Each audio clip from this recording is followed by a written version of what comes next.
Hi, and welcome back to AI in 5. I'm your host, Simon Chris. Joining me today is Sarvnaz Karimi. And Sarvnaz is a researcher at CSIRO in the field of natural language processing. And we're going to be talking about all things NLP.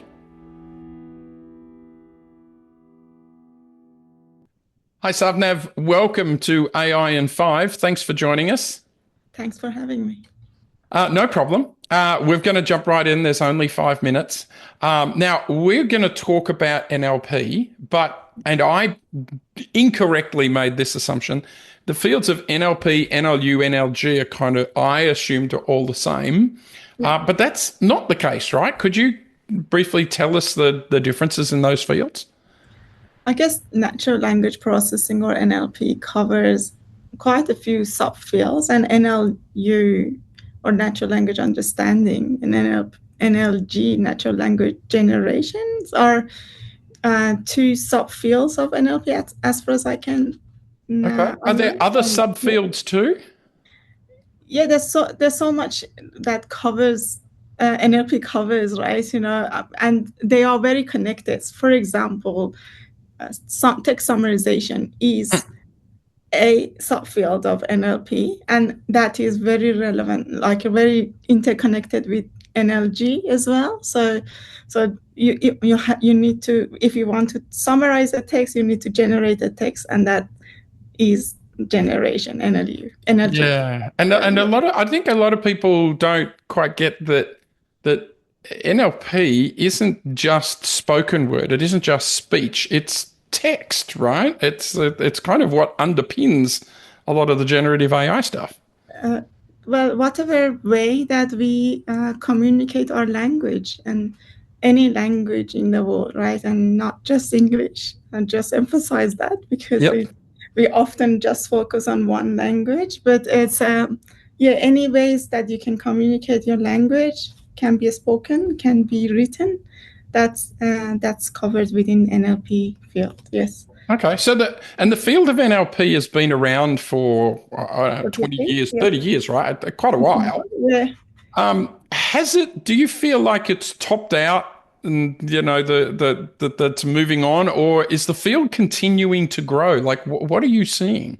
It's definitely not topped up. Definitely not, because we've seen quite a lot of progress in the recent past, obviously, and it's like, that's how it came out to the public, but it's been growing since I believe like 70s or 80s. So it's quite a long time that people have been studying this. Actually, Association for Computational Linguistics, ACL, that is the main professional body of NLP research, has been around since 60s, I believe. Wow. So 1962, if I'm getting it right. So it's been quite a few years, really. But at this point, I think we're still lagging in terms of research for different languages, and language varieties. So it's a lot of focus is on English, because data is available and like that's easy to get to. But most of our systems don't work well for even as languages that are largely spoken by a lot of people. So, and there are a lot of languages that are not in writing, so it's just a spoken language. And there's so much to be done for those sort of languages, such as language of Aboriginal people in Australia, that a lot of them, the people who speak them, they're not many people around, and they're not using computers every day for us to be able to take that information. No. And what sort of the systems we create, they're not friendly to people who don't speak languages that are not covered in the training data, basically. So there's so much to do.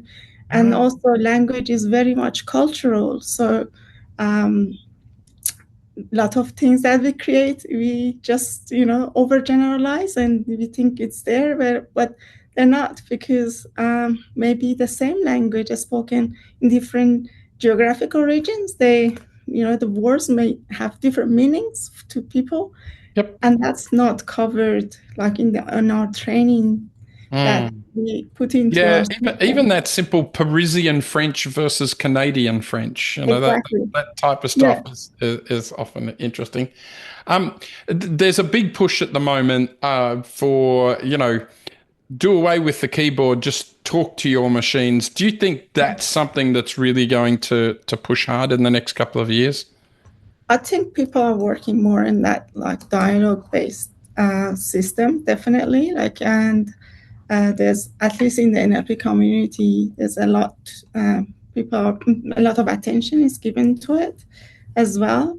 And again, I just bring that different languages, that multilingual aspect that comes into it, and like people with accent. If I use the system with my accent, it might not work as well as if you use it. So it's just that yeah. So we have to really work hard as a community to fix those so that Those problems. systems work for different people as well, and yeah, we don't yeah exclude. Wow. Well, we hope you keep doing your research. We're right at time, but I love to ask everybody a question, and that question is, what advice would you have for an organization adopting AI? What should they be thinking about? I think they should really look at evaluating the system that they develop very well to make sure that it is correct, and it's when the statements they give, like in terms of the performance of the systems are really correct, and we don't give systems out there that are not exactly doing what we What they should. advertise it Yeah. for. So, and that's easy. It's a trap to fall into, especially with the large language models, generating language that is very fluent on the surface, but it's very difficult to pin down whether they're factual or not. And I think that's something that we really should be vigilant about. So, Wonderful. yeah. Awesome. Well, thank you for being a part of AI in 5. Thank you so much for having me.